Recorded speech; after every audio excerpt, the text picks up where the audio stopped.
ప్రభునందు నాకు అత్యంత ప్రియమైనటువంటి వారులారా, మన ప్రభువును రక్షకుడైనటువంటి యేసుక్రీస్తు వారి యొక్క శుభనామములు మీ అందరికీ నా హృదయపూర్వకమైన శుభములు వందనములు తెలియజేస్తున్నాను.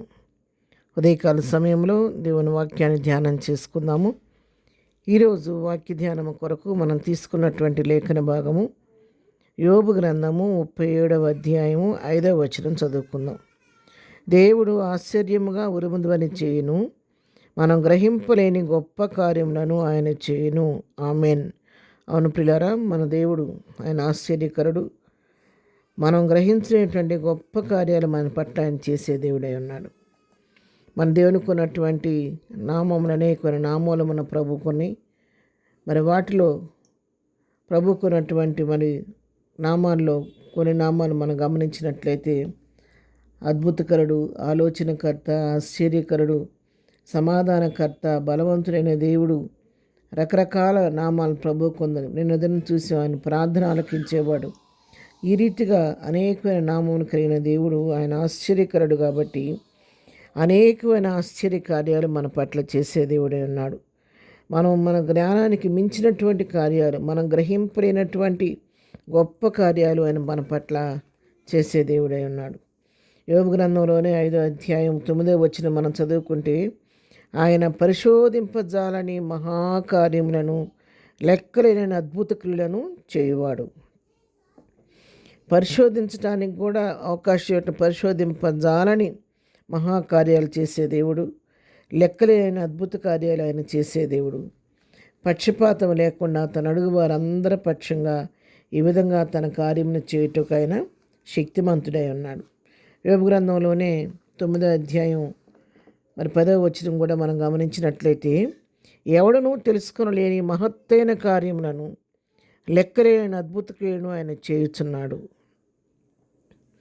ఎవరు తెలుసుకునేటువంటి మహత్తైన కార్యాలు, మానవ హృదయానికి గోచరము కానటువంటి కార్యాలు ఆయన మన పట్ల చేసే దేవుడు.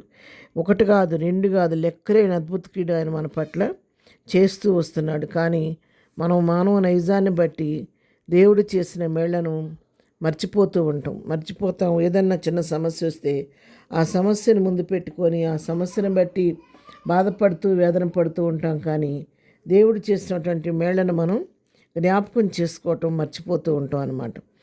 రోమాపత్రికలో కూడా మనం గమనించినట్లయితే 11వ అధ్యాయం 33వ వచనం చూస్తే, ఆహా, దేవుని బుద్ధి జ్ఞానముల బాహుల్యం ఎంతో గంభీరము, ఆయన తీర్పులు శోధింపనెంతో అశక్యములు, ఆయన మార్గములు ఎంతో గమ్యములు. ప్రభువు మనస్సును ఎరిగిన వాడెవడు, ఆయనకు ఆలోచన చెప్పిన వాడెవడు, ముందుగా ఆయనకిచ్చి ప్రతిఫలం పొందగలవాడెవడు. చూసారా, ఇక్కడ వాక్యం అడుగుతుంది, ఆయన బుద్ధి జ్ఞానముల బాహుల్యం ఎంతో గంభీరమైంది. మరి ఆయన తీర్పులు శోధింపనెంతో అశక్యములు. ఆయన తీర్పుని శోధించడానికి మన మానవ జ్ఞానం సరిపోదు. ఆయన మార్గములు మనకు అగమ్య గోచరంగా ఉంటాయి అంటే, మరి ప్రభు మనసు నిరిగిన వారు ఎవ్వరూ లేరు. మరి ప్రభు కార్యం చేసే వరకు అది దేవుడి కార్యం అని మనం దాన్ని గుర్తించలేము. ఎందుకంటే ఆయన మహత్తైన రీతిలో, ఆశ్చర్యకరమైన రీతిలో మన పట్ల కార్యాలు చేసే దేవుడే అన్నాడు. అందుకే ఎఫెసీ పత్రికలో కూడా మనం గమనించినట్లయితే, ఎఫెసీ పత్రిక 3వ అధ్యాయం మనం చూస్తే 21 వచనాలు చదువుతున్నాను. మనలో కార్యసాధకమైన తన శక్తి చొప్పున మనం అడుగు వాటన్నిటికంటేను ఊహించు వాటన్నిటికంటేను అత్యధికంగా శక్తిగల దేవునికి క్రీస్తు యేసు మూలముగా సంఘములో తరతరములు సదాకాలము మహిమ కలుగును గాక. ఆమెన్. అడుగు వాటన్నిటికంటే, ఊహించు వాటన్నిటికంటే అత్యధికంగా చేయుటకు శక్తి కలిగిన దేవుడు ప్రియులారా. అవును, అలాంటి శక్తి కలిగిన దేవుడు ఇంతవరకు మనం ఒకసారి జ్ఞాపకం చేసుకుంటే ఎన్నో మహత్తైన కార్యాలు మన జీవితంలో చేశాడు. ఇక ముందు కూడా చేయటానికి ఆయన సిద్ధంగా ఉన్నాడు. కాబట్టి అలాంటి దేవుని సన్నిధికి వెళ్ళి మన ప్రతి సమస్య ప్రభుకు అప్పగించుకొని ప్రభు దగ్గర నుంచి ఆయన చేసే అద్భుతకాలు, ఆశ్చర్యకాలు అనుభవపూర్వకంగా రుచి చూచి ప్రభువుని మహింపరుద్దాం. ఆమెన్. ప్రార్థన. ప్రేమగలిగిన తండ్రి, పరిశుద్ధమైన మా ప్రియ ప్రభువా, నీ పాదముల వందనాలు. ఈ దినం తండ్రి, పునరుద్ధానపు దినం ఉదయకాల సమయంలో నీ వాక్యాన్ని ధ్యానించే కృప మాకు ఇచ్చారు. మీకు స్తోత్రాలు. ఎన్నో అద్భుత కార్యాలు, ఆశ్చర్యకార్యాలు, మహత్తైన కార్యాలు మా పట్ల చేస్తూ వచ్చారు. ఇక ముందు కూడా నీ కార్యాలు మా పట్ల జరిగించి నీ కృపలో భద్రపరచండి. ఏదైనా పునరుద్ధానపు దీవెలతో నింపండి.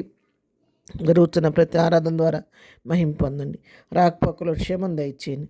దినం బర్త్డే మ్యారేజ్లో జరుపుకున్న బిడ్డలను దీవించి కావలసిన ఆశీర్వాదం దీవెని వారికి దయచేయమని, ప్రతి వారి అవసరకర మీ నామలో తీర్చమని యేసునామలో ప్రార్థించి అడిగి పొందుకొని ఉన్నాము తండ్రి. ఆమెన్. ప్రభు కృప సదాకాలము మనందరికీ తోడయుండి నడిపించునుగాక. ఆమెన్.